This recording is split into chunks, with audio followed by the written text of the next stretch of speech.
Alors, merci à vous tous ici présents. Eh bien, si je veux aujourd'hui témoigner de mon expérience en tant qu'être humain, quand je suis d'abord, celui qui ne me connaît pas, je m'excuse pour ceux qui me connaissent, me dire raconte encore une fois son histoire. Mais bon, je suis fils des immigrants slovènes qui ont fui la Slovénie à cause de la persécution communiste. Et mon père devait être tué, était fait prisonnier, être tué après quand la paix était déjà signée en Europe. La guerre était finie, mais Tito voulait nettoyer le pays de tous les hommes qui avaient la foi, qui étaient convaincus de leur foi. Et bon, mon père était là-dedans. Et dans un charnier où ils ont tué plus de 5000 personnes, le seul survivant, c'était mon père. Avant d'être tué, avec un groupe de 40 jeunes slovènes, il a fait une prière à la Sainte Famille. Jésus, Marie, Joseph, si c'est votre volonté que je vive, aidez-moi pour que je m'enfuis. C'était vers minuit. Et il s'est détaché à 100 mètres là où on fusillait dans de vieux cratères, de vieilles mines, où il jetait dedans tous les corps de tous ces milliers de personnes. Eh bien, il restait un mois dans la forêt et il partait en Italie. Là, dans un camp de la Croix-Rouge internationale, là, il a trouvé ma mère. Ils se sont compris, ils se sont aimés, tous les deux très croyants. Et ils se sont mariés. Et ils ont demandé à l'Argentine de le recevoir. Il les a reçus, les bras ouverts. Les bras ouverts. Et bien, là, je suis né là-bas. Je suis argentin pour les Argentins, slovène pour les Slovènes. Et alors voilà, j'avais la chance d'avoir un père qui était un ouvrier, qui était maçon, et un homme honnête. Et avec ma mère, ils ont eu 8 enfants. En Argentine, avoir 8 enfants, oh là là, les gens tombaient sur le dos, hein. Quand ma mère allait dans l'épicerie à côté, les dames se prenaient, et toi, madame, tu as combien d'enfants? À moi, 1, 2, moi, 2, moi, 3, et toi? 8. Oh là là, les gens disaient, et comment vivez-vous? Combien de personnes travaillent dans votre maison? Il dit, mon mari. Eh bien, comme je suis le premier garçon de la famille, mon père me disait à l'âge de 9 ans, petit Pierre, viens aider tes frères et sœurs. Bon, j'ai dit, heureusement que l'UNICEF n'était pas là. Hein. Je ne travaillais pas, moi. J'ai aidé mes petits frères et sœurs. J'ai aidé mon père. J'ai aidé ma mère. C'est facile de se scandaliser. Pourquoi les enfants travaillent? Aidez-le. Aidez leur papa et leur maman. Et le scandale va diminuer. Hein, n'est-ce pas? Nous sommes contre le travail des enfants. Mais moi, j'ai travaillé. Et à l'âge de 9 ans, toutes les vacances. Mais j'ai étudié comme tous les enfants. Eh bien, à 14 ans, je pouvais déjà lever un mur, faire des enduits. Et à 17 ans et demi, une première maison en Argentine, dans la cordillère des Andes, pour nos frères, les Indiens qui étaient refoulés dans la cordillère des Andes.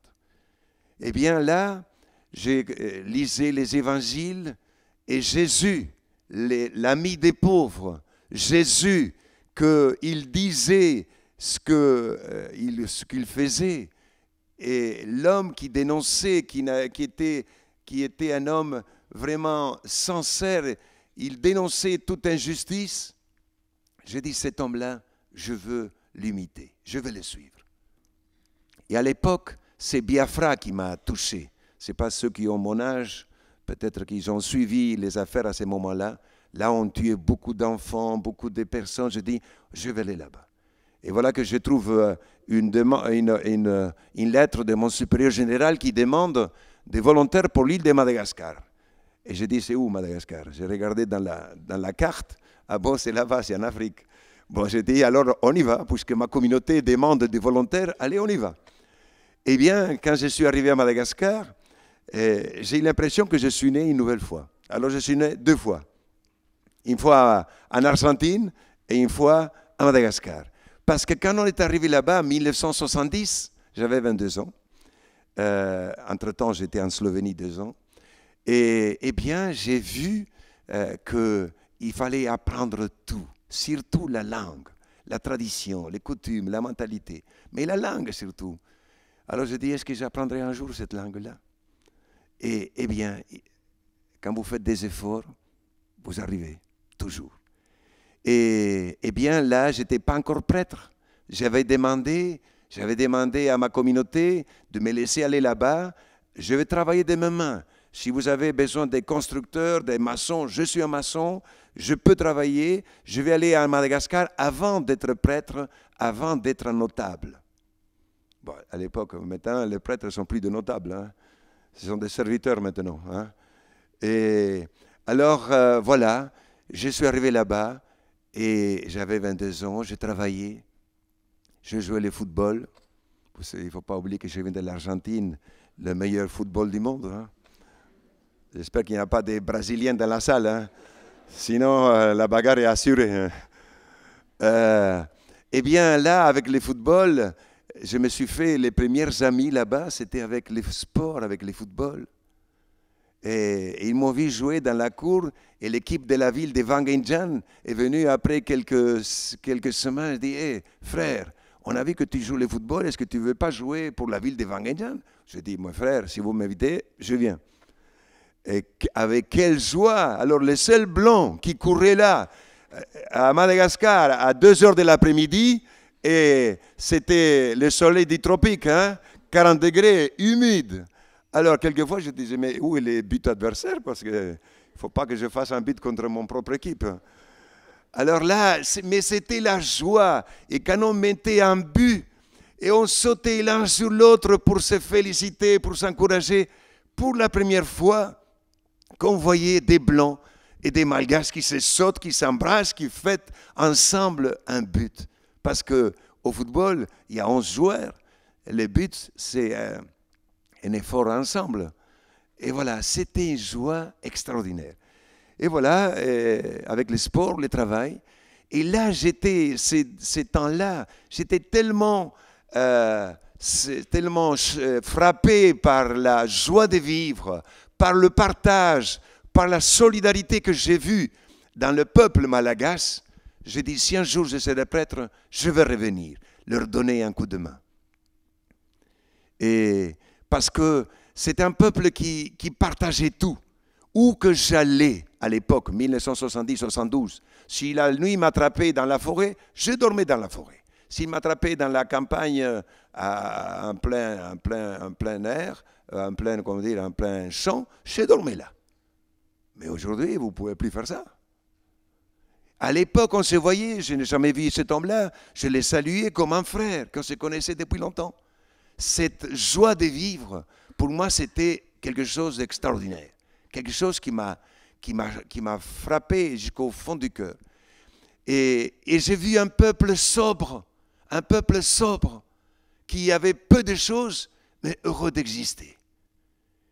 Alors, je dis, je vais revenir. Eh bien, je suis revenu 72, 75, je suis revenu à étudier la théologie à Paris. J'ai fini la théologie et je suis revenu à Madagascar. Et l'évêque de Farafangan me met à la paroisse où j'étais 2 ans travailleur. Et voilà que j'ai dit, je suis venu là, j'ai dit, mes frères, cette église, c'est à vous. Cette mission, c'est votre maison. Vous venez quand vous voulez, quand vous avez des problèmes, venez. C'était d'une spontanéité, d'une fraternité que quand je me rappelle de cela, je dis, mais d'où j'avais cette force? Eh bien, et quand j'étais ordonné prêtre, je disais, hier à Poissy, je volais à 13 000 mètres d'auteur. Les Boeing volent à 13 000, 12 000, normalement, je voyais 13 000. 13 000 mètres d'auteur, je dis, en tant que prêtre, je vais bénir les gens, unir les gens. Quelle belle mission d'unir les gens. Mais nous aussi, nous pouvons unir les gens. Hein. C'est déjà dans la famille, nous devons unir nos familles, nos enfants, nos cousins, frères, amis, voisins. Mais bon, j'étais prêtre et on m'a béni pour cela, et bénir les gens. J'ai volé 13 000 mètres d'auteur. Le lendemain de mon ordination, je suis allé j'étais ordonné à 60 km en dehors de la capitale, dans une basilique à Notre-Dame de Luján, où il y a 4-5 millions de pèlerins tous les ans. Et je suis allé à Buenos Aires, à la capitale, là où nous avons l'avenue la plus large du monde. Je dis, je vais là, parce que là, il y a du monde. Je vais bénir tout le monde. Mais pas les bénir un par un comme ça, hein. Je les bénissais dans mon cœur. J'étais au milieu d'eux, je marchais là, heureux, heureux. 13 000 mètres d'auteur, hein, n'oubliez pas l'auteur. J'arrive à Madagascar, chers amis, eh bien, j'ai dit à mes chers frères, voilà, maintenant, nous sommes une famille. C'est votre église, c'est votre mission, c'est votre maison. J'ai enlevé la montre. 9 ans, je n'ai plus utilisé la montre. Et on a commencé à vivre. Et c'était d'une force, d'une force intérieure, de quelque chose que même les gens tout le monde venait à la mission. Les jeunes commençaient à venir. Et c'est devenu le rendez-vous des jeunes. Les jeunes, et ensuite, si un jeune ne passait pas à la mission, il se sentait, oui, il me manque quelque chose. Je ne suis pas passé à la mission aujourd'hui.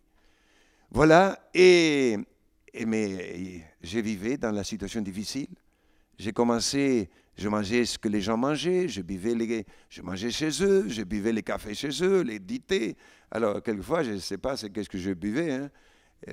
Quelquefois, l'eau, ils n'ont pas fait bouillir l'eau, hein. Alors bon, je buvais, je ne sais pas, des choses, hein. Et à la fin, j'ai commencé à être malade. Eh bien, de 13 000, j'ai descendu 12 000. Et l'année suivante, 11 000. Et l'année suivante, 10 000. Et continuer comme ça. Et 9.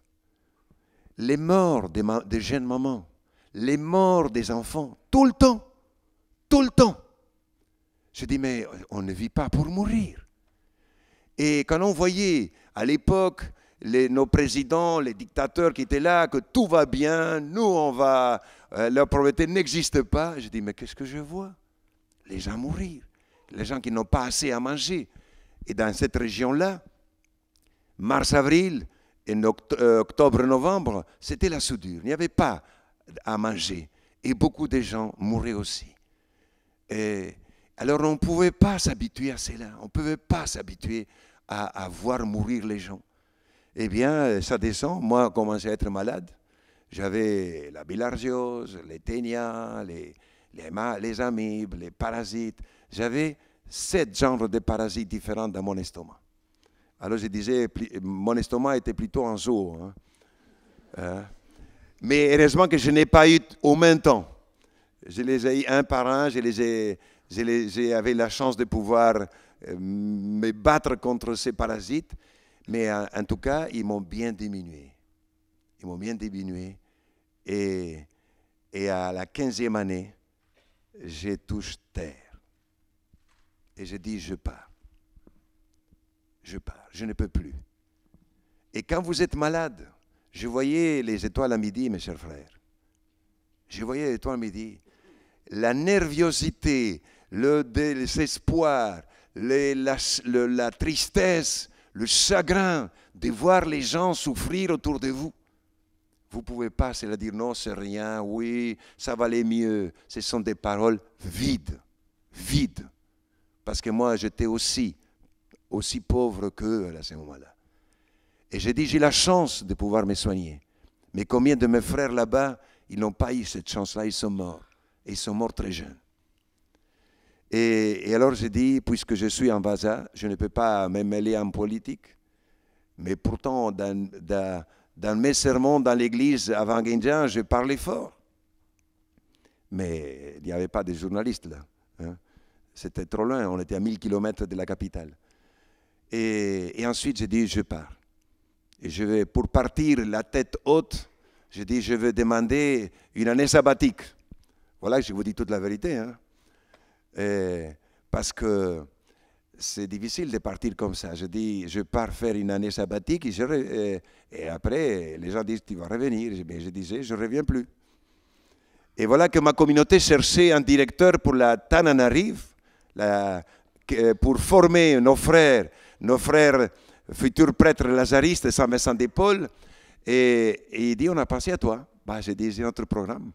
Je vais faire une année sabbatique. Mais ils ont dit, mais si on ne se trompe pas, tu as fait le vœu d'obéissance, non?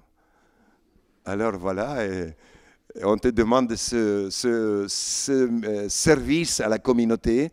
Tu fais 4 ans, ce service qu'on te demande, après tu partiras faire ton année sabbatique. Alors, voilà, j'ai accepté. Et parce que j'ai accepté cela, la semaine suivante que je monte à Tana, il y a une famille qui vient me voir au séminaire. J'ai vu une famille vraiment en difficulté, qui était pauvre, miséreux. J'ai dit, si ce que cette femme-là, ce mère de famille, me dit maintenant, c'est vrai, je ne peux pas me débarrasser d'elle en lui donnant un billet, même si c'est important. Il faut qu'elle s'occupe. Il faut que ces enfants sortent de la rue. Il faut que ces mamans-là cessent d'aller de maison en maison et demander de quoi vivre. Alors là, ça m'a commencé à travailler. Le lendemain, il y a un malade du côté de la décharge. Et je ne savais pas que je devais passer à la décharge. Quand je passais à la décharge, et j'ai vu un millier d'enfants qui cherchaient parmi les ordures avec les chiens, les cochons qui étaient là, je suis resté muet. Je suis bien électrochoc. Et j'ai dit, si je n'ai pas droit à parler, ici, il faut agir. Ce soir-là, je ne pouvais pas dormir. Je me suis mis à genoux sur mon lit. J'ai levé la main. Seigneur, aide-moi à faire quelque chose pour ces enfants. Et j'ai senti une force. Le lendemain, je suis allé à la décharge. Et ils m'ont dit, hé, Vazin, qu'est-ce que tu veux? Je dis, parlez avec vous. Et ils parlent. Je dis, on ne parle pas debout des choses sérieuses ici au milieu de la rue. Mais ils vont entrer dans cette case-là. Ben, j'ai dit, si tu entres, j'entre aussi. C'était une case de carton et de plastique de 1,30 m d'auteur. Il est entré à 4 pattes et je le suis à 4 pattes. Je me suis assis par terre et j'ai dit, je suis un prêtre. Ah bon, mon père? Alors bon, j'ai dit, est-ce qu'il y a un comité ici? Oui, il y en a. Tu peux les appeler. Il a appelé, il est parti, il a appelé les gens. Il a amené une douzaine de personnes, hommes, femmes, assis par terre là-dedans, dans cette maison de carton et de plastique. Chers frères, chers amis, eh bien c'est là où est né le mouvement de solidarité d'Akamatsu. Pas dans un hôtel, pas dans une paroisse, pas dans une salle bien chauffée, en buvant café, thé, ou ce que vous voulez. Hein. C'était là-dedans qu'est né ce mouvement. Je le dis, vous aimez-vous vos enfants? Bien sûr qu'on les aime. Et ils m'ont dit, mais c'est qui cet homme-là? Il est tombé de quelle planète? Parce que de promesses, on a entendu. Mais par politesse, ils ont dit, faisons confiance. J'ai vu dans leurs yeux que c'était par politesse qu'ils me disaient oui.